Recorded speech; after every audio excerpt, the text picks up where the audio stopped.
9 hours, 9 persons, 9 doors, 9 reasons to play this game. No, too much work. I'm just gonna do a regular review.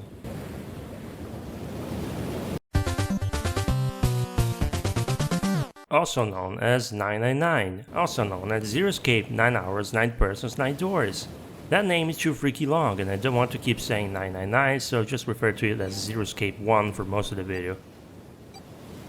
Anyway, this was originally a Nintendo DS game from 2010, but eventually they released a remaster within a collection of the first two Zero Escape games called Zero Escape: The Nunnery Games. The remaster looks great. It helps that the game uses a lot of the still images for its presentation, so it aged well. Although the fact that the scenery is made of 3D models makes the stillness look cheap sometimes. Thankfully, what you end up looking at most of the time are the characters done in 2D art form, be it with still hand-drawn images featuring them or with the portraits, which are all animated. Few as the animations are, they look really fluid, and I love the character design. It's anime style, but it's not a cookie cutter style you find overlapping with 100 other anime style games and shows. Kino Nishimura, the artist, has a distinct style that if you do recognize from other games, it's because he made those designs.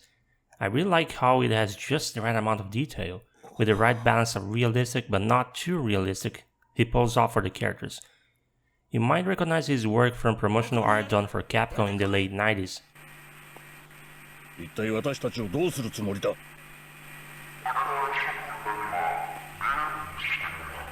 So the premise here is pretty predictable. 9 people get kidnapped and wake up inside a ship that looks a lot like the legendary Titanic. All 9 are given conditions and rules in order to escape alive by the mysterious kidnapper Zero. The premise is cliché, but the game more than makes up for it with the writing of the characters and situations they find themselves in. There are some tropes you recognize, like the childhood friend love interest, the annoying little sister who depends too much on her niece, and the big simple-minded brood who is voiced like every big simple-minded brood in anime. But aside from that, the writing is one of the more mature ones out of the more popular visual novels. I should also note that those tropes are only apparent in the first few hours of the game. Without spoiling the plot, as I went further into the game, the more the characters I didn't like or didn't have any impression of showed more depth. By the end of the story, I was liking every single one of them. Well, except for the antagonist and the main character. I feel like the true ending really made the bad guy's motivation development fall apart, and Junpei, a character I really liked at the start, developed to be the character I cared the least about. It's impossible to explain why without telling you the entire plot, so I'll just leave it at that. The plot has a big focus on a specific field of real-life pseudoscience and psychology, and the game does a good job at setting all the reveals up through the course of each story road you end up falling into. It might seem like just another death game type of deal at first, but it's way deeper than that.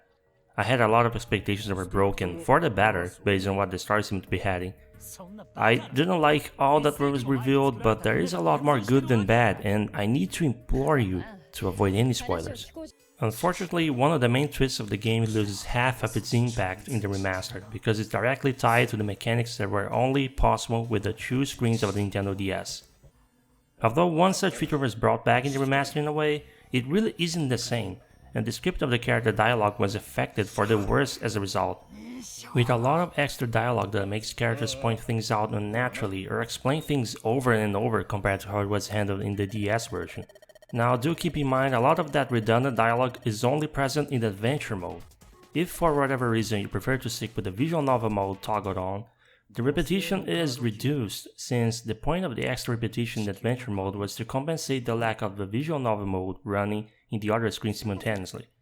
Again, I know this whole thing about the story twist losing impact sounds vague, but for spoilers reasons I can't be more precise than that. Excellent writing, even if not perfect, with an intriguing story full of reveals you probably won't see coming, carried by a cast of characters that are way more than their first impression shows. One last thing to mention is the remaster does surpass the original in one essential feature, the flowchart. This is a feature that allows you to jump to any specific points in the timeline of the story, so you can revisit parts with decisions that affect the routes and endings. I suggest you ignore this feature until you get at least one of the endings, because using this as soon as possible just because you're not liking where it's going really spoils the experience. You need to feel the weight of your decisions. Stick with the path you chose till the end. そうだったな。つまり俺たちの中に基盤。ビンゴ。ご名答だ。In case it wasn't obvious, yes, this is a visual novel adventure hybrid. I guess comparisons with Danganronpa and Phoenix Wright are inevitable, but Zero Escape 1 is a different breed from those. Its adventure game segments are a lot closer to classic adventure games than those two series. You are given a limited number of rooms to explore, and the camera moves through predetermined angles, providing view of the scenery and things you can interact with to solve the puzzles. While the visual novel segments involve a lot of reading, listening, watching, but mostly reading, and occasionally dialogue choices. Unlike those more mainstream visual novels, the dialogue choices in Zero Escape 1 weigh heavily on where the plot goes, so you really need to think before picking. The puzzles usually involve exploring the areas you're currently stuck on, finding objects that will be important to solve the puzzle, then figuring out how they can be used. This formula is straightforward, and the first tutorial puzzle you're given is super effective at teaching you. If you can clear the tutorial, congratulations! You now know how to approach every puzzle in the game. The puzzles can take a while to become challenging, which is fine, is to provide a break from visual novel segments and give you a reason to interact with the scenario and use your brain. You know what does add difficulty, and not in a good way? That same old problem all point-and-click adventure games have. There are a few times when it's not clear what objects you are meant to interact with in the scenario. I think the earliest example is this part where you have a fireplace with what is clearly another item you need to get. You eventually get an item that you think should help you put out the fire. I click in the fireplace to do so, but the game keeps telling me I can't do anything because I'm not supposed to pour water into the grates. Which I know. I tried to interact with the music sheet itself and I still can't do it. Well, it just so happens that the game wanted me to target the burning lumber specifically in order to put out the fire. Well, that's obvious, the fire is in the burning lumber, you say. The problem is, everywhere in games like these, you have multiple sets of objects that you can't target specific parts for. But these games expect me to just guess that a few of them will require targeting very specific spots or pixels. Your first instinct is to assume if you target anywhere in the freaking fireplace, the game knows you want to pour water into the fire. If you don't mind clicking all over the place, this shouldn't bother you. But in the game's defense, if this is the only major problem with it, that tells you how little complaints I have.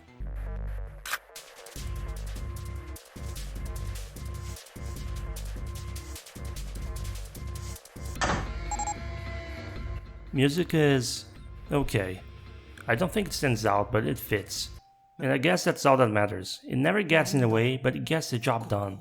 The ambience during puzzle segments gives what is a really dark game and situations a very relaxing mood. Unless that's just me. And the moody atmosphere is very persistent during the visual novel parts. I can't comment on the English voices other than the fact I hated the little I heard of the American voice acting for Junpei and Akane. In Japanese, Junpei stands out as a particularly good one. Akane is a bit grating, and the rest sound almost typecasted, even if that didn't affect their performance. Keep in mind if you play this with the Japanese audio, if your Japanese vocabulary is next to nil, you will get very confused with the conflicting names in the text. Because the localization had to adapt things such as the characters' chosen code names to fit the logic behind them in each language, most of them either won't sound alike or use completely different words. That said, I'm probably not the best judge here. Overall, I tend to stop caring about the voice acting in games like these because the limited visual expression of the characters makes me stop letting them finish reading it to skip the text when I'm done reading myself. In fact, in games like Bravely Default, where the cutscene presentation is very cheap and minimalistic, or games where dialogue is represented through sprites just standing still for most of the time like Octopath Traveler, or character portrait models floating in front of a background recycling a small set of animations like Bloodstained Ritual of the Night, I tend to just turn off voice acting entirely if that's an option. Because without the same character voice acting put into the visuals, just makes me feel like I'm wasting my time. So I liked what I heard of the Japanese voices, didn't care much for the English ones, but keep in mind I don't care too much for voice acting in a game like this.